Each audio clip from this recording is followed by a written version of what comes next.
때려요. 힘내라. 김영민 변호사님. 네, 감사합니다. 예. 힘내라. 네, 감사합니다. 감사합니다. 고맙습니다. 이번 이제 집행정지 신청은 사실 이제 영장이 청구 제기조 전에 미리 내놓은 신청이고요. 이제 민간 법원 우리 사법부의 판단을 받아보자라는 취지가 강했죠. 그 사이에 지금 영장이 기각되고 이 심리기일이 열렸는데요. 결국 이제 우리가 처음 이 사건을 보면서 과연 우리나라가 지금 법치국가인가라는 많은 의문들을 국민들께서도 가지셨을 겁니다. 근데 다행히 지난주에 군판사의 그 현명한 결정 때문에 이제 법치국가가 맞나 보다 이런 생각을 하셨을 텐데요. 이제 본격적으로 이제 우리 사법부 민간 사법부의 판단을 받기 시작했습니다. 여기서는 국민의 염려 또 국민들의 판단 여기에 기초해서 상식에 맞는 결정들이 있을 거라고 믿고 있습니다.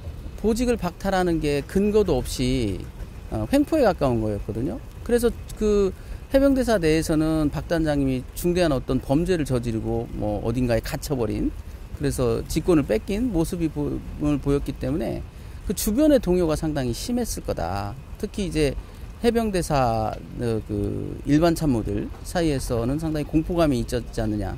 그러다 보니까 이제 진술이 왜곡되고 수사단장만의 외로운 싸움이 됐는데요.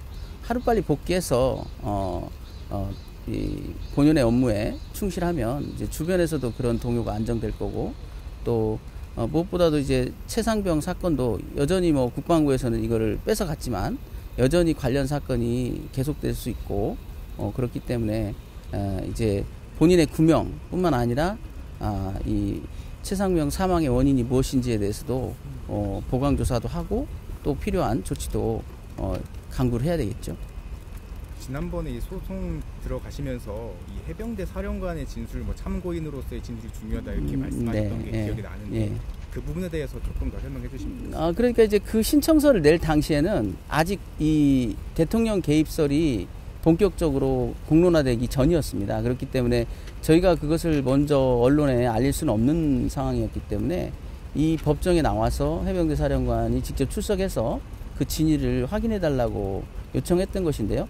이미 이제 언론을 통해서 어떤 그 해병대 사령관이 어떤 말을 했는지에 대한 내용들이 다 나왔기 때문에 나와주신다면 좋지만 뭐 나와주시지 않는다 해도 이제 큰 대세에 지장이 없지 않나 그런 생각입니다.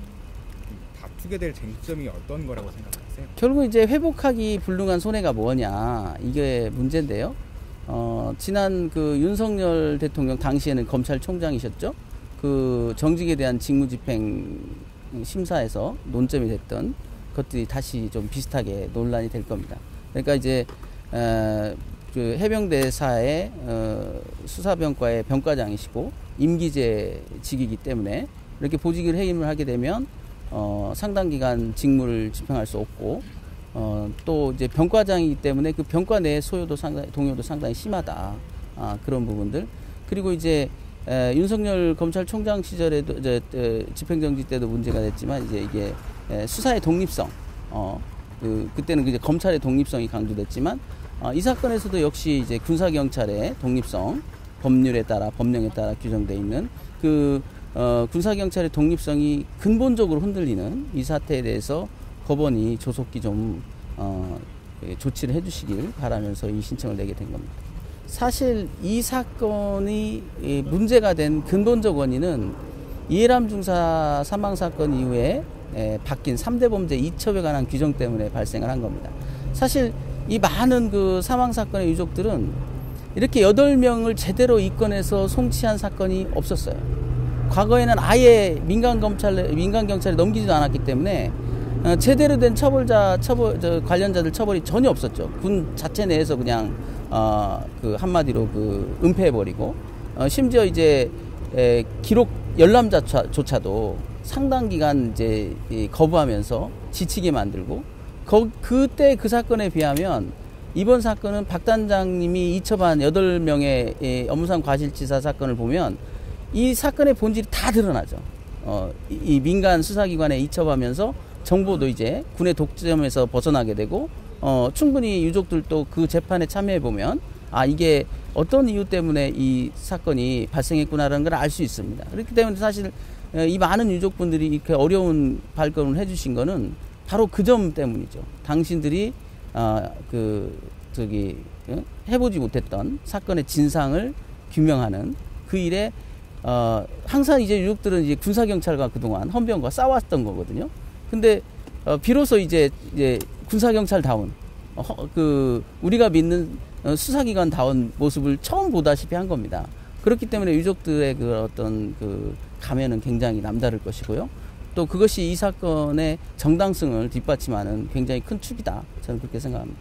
진실은 한 10페이지 분량의 보고서만으로도 충분히 설명이 되고 논리를 갖게 된다고 생각합니다. 하지만 거짓은 100페이지 분량의 백서로도 항상 간단한 작은 질문조차도 제대로 답변을 못하고 그 이상의 100페이지, 200페이지, 300페이지 이상의 분량으로도 충분한 설명이 되지 않는다는 것, 즉 진실은 결코 무너지지 않는다는 것을 증명해내고 오늘 이러한 요청들이 잘 받아들여지면 좋겠다는 생각해봤습니다.